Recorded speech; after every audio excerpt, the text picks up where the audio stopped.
Hi, everybody. My name is Chris Bambic. I'm a Georgia Tech postdoc with Matthew Liska primarily. And I recently, within the last year, finished my PhD at Princeton.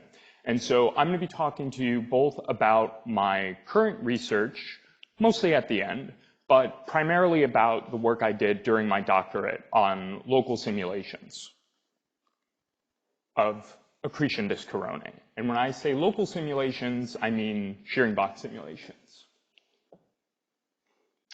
So Chris Reynolds gave a really nice overview talk about the observational mysteries around coronae. Just briefly, the sort of systems I'm going to be interested in for this talk are those that are accreting at around 1 to 10% of the Eddington limit. So we're right in that sweet spot where we are not like a truly radiatively inefficient accretion flow where we can ignore radiative effects, but we're also not in the Eddington regime where we really have to worry about like radiation-driven winds and just kind of radiation trapping effects. So when we look at the spectra of AGN and X-ray binaries, we see this kind of ubiquitous power law in the hard X-rays going out to 100 keV with this cutoff. We see this from observatories like Swift and NuSTAR.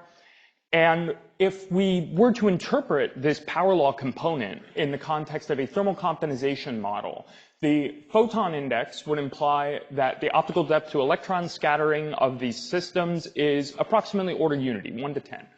And the electron temperature, based on that cutoff, that thermal cutoff, is approximately 1 billion Kelvin. And so these are a rather extreme plasma that is potentially difficult to produce. Now, there are also non-thermal compensation models, and I think those are really worth discussing, and we can kind of talk about how different models can constrain those. But producing this power law spectrum has proven to be actually quite a large challenge. In addition, one has to reconcile the fact that we need to produce this spectrum along with the signatures of what appears to be a radiatively efficient accretion disk. So with temperatures of like 10 to the 4 or 10 to the 5 Kelvin. So you have this coexistence of this cold disk and this exceptionally hot corona.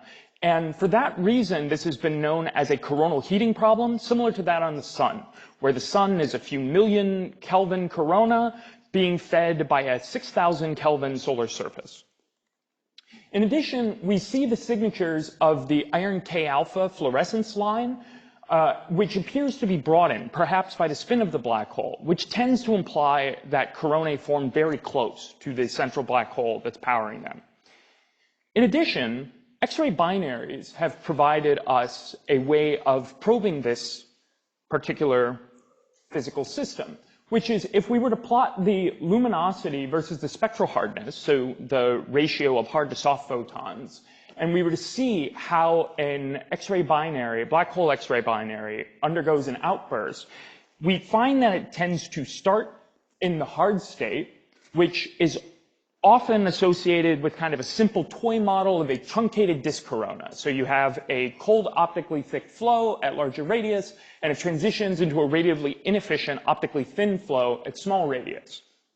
Then as the luminosity goes up, eventually we transition over into the soft state, where we think perhaps the disk then goes all the way down to the central black hole. So the question is that as we return back, are we getting, what coronal geometry are we really getting? What is this source of soft photons that's being Compton upscattered? And how is that being powered? So if you just look at standard accretion theory, what I'm showing here is my artist's rendition of a state transition happening. So I technically now have access to global simulation data where Matthew Liska has done some really nice work on this. Leah Hankla has also done really beautiful work on this. So this is fake. I took a shearing box, grafted it to look like a global disk simulation because it was way cheaper than running my own. So if we're looking at the surface density, I'm increasing the Eddington fraction. If I'm in the radiatively inefficient state, I basically have this constant h over r, and if you look at the Coulomb equilibration time relative to my dynamical time, as I increase my luminosity, that's getting closer and closer to unity. And once that hits unity and Coulomb collisions can allow me to take energy from those hot ions into radiatively cooling electrons, we would expect some sort of thermal collapse of the disk. And the question is, does this actually happen in nature? And worse, I told you that there's this, in the Q diagram, I actually go all the way back around, right? It's kind of a cyclical process. So I showed going from one direction, where we start from radiatively inefficient and going to radiatively efficient. But when you start going back the other direction, the problem is actually notably harder. And the reason for that is that the Shikura-Tsuneyaev thin disk solution extends down to very low accretion rates.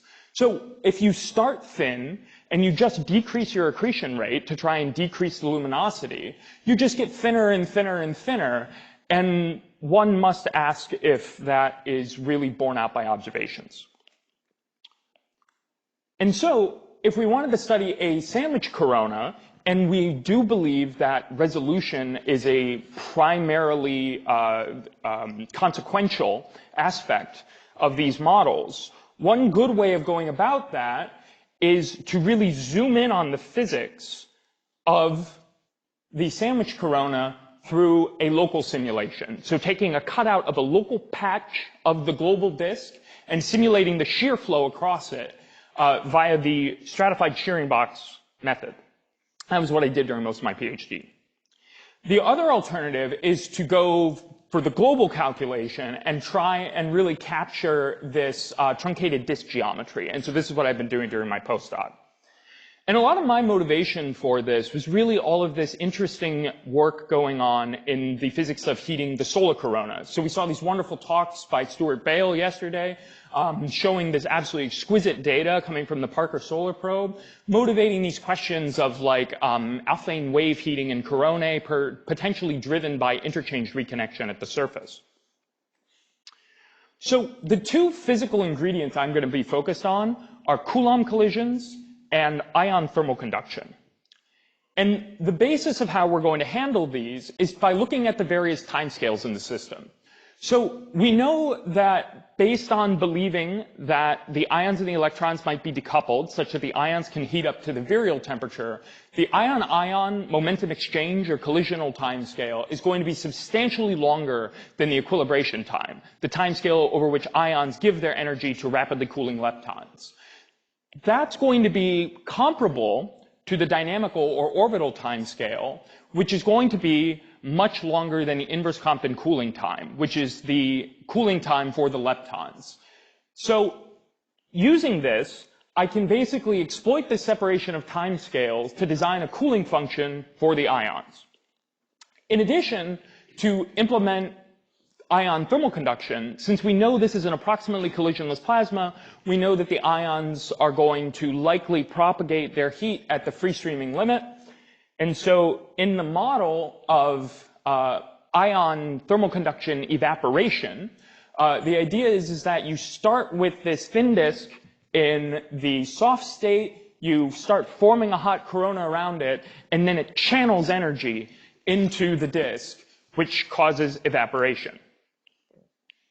Let's see, and here I go. Ah, good, my animation worked, okay. So the way we did this was we ran a series of stratified shearing box simulations with this Coulomb collisional motivated cooling function and varying magnetic field geometries, including net flux and zero net flux. And we did not only run two, we ran a very large suite. So in this movie, I'm showing zero net flux, like loop configurations you can imagine, thinking the solar analogy, and also vertical field. We increased the strength of cooling, so that would be the strength of the Coulomb coupling going left to right, and we have different field configurations, and then each of the columns shows conduction versus no conduction runs. And the really important takeaway from this plot is that if you compare for the same field configuration and the same cooling strength, conduction versus no conduction runs, they look quite similar. I mean, the conduction runs maybe are smoothed out a bit more, but the reality is that the differential rotation in the disk will tend to make the field largely toroidal, which will then suppress ion thermal conduction from the hot corona into the cold disk. In addition, Coulomb collisions are really quite efficient in these systems. So when we look at temperature profiles at the end of these simulations, when we look at the net flux calculations, solid lines being the, the conduction models and dashed being the no conduction models, they look pretty darn similar.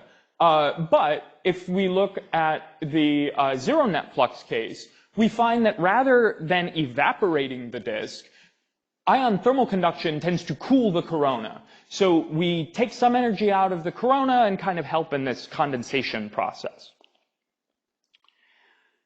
I think the most exciting thing, though, about the work was to find that in order to get very efficient coronal heating, so in order to pump like 10s to 50% of the total like bolometric luminosity into the hot ion dominate or two temperature corona, we primarily were able to get that done only through the inclusion of these net vertical flux magnetic fields, which have a number of interesting consequences, particularly in local simulations, that should be strongly questioned, and I would love to discuss that further.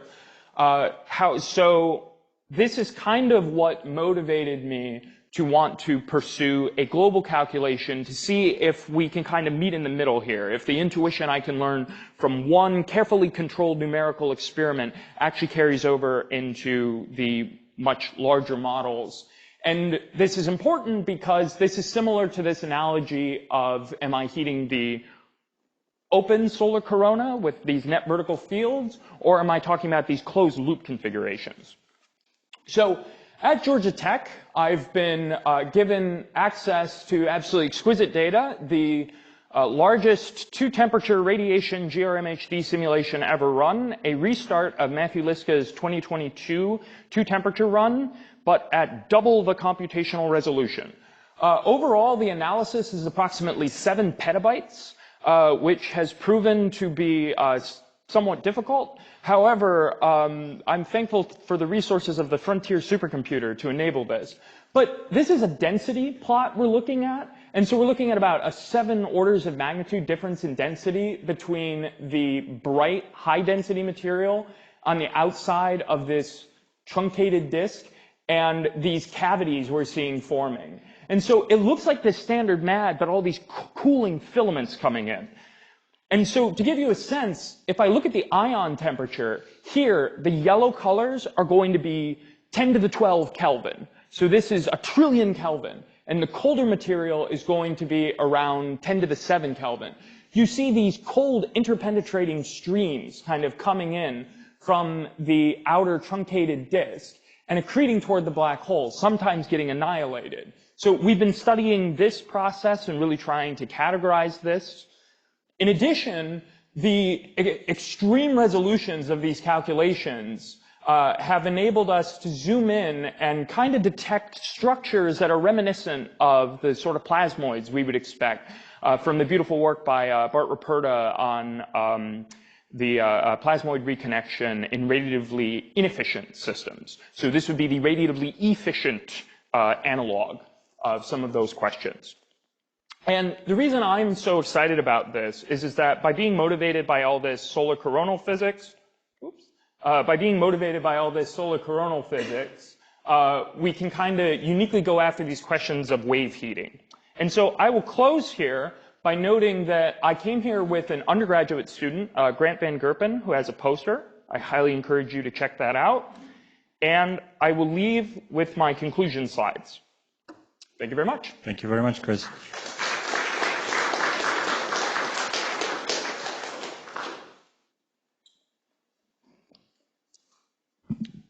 Chris, thank you for the beautiful talk. I have a very quick question. If I were to just consider the insides of this truncated disk, the simulation that you showed, intuitively, what's the difference between, say, regular MAD-like simulations? Like, is there a dynamical difference between the two? Yeah, that's a really good question. So it seems to be what I see is that if I take like a azimuthally averaged mass density weighted streamlines of this system, and I just kind of look at like where the material is flowing in for my mass accretion rate, it seems to come in this exceptionally narrow layer through the barrier before sort of turning out and launching a strong outflow wind right as it gets beyond that. My understanding of standard mad accretion is that you have some radius out to which you're mad, and you tend to have a similar Rayleigh-Taylor, but you're also much thicker, you're much hotter. So I think that material can come in from different azimuthal heights, but a direct comparison is worthwhile, so we should talk about that more. Thank you, Chris, for your talk. I have a basic question. I just want to understand the physics that goes into this model, in particular thermodynamics and radiative transfer. Are these optically thick disks? What do you do with thermodynamics and radiation? Yeah, good.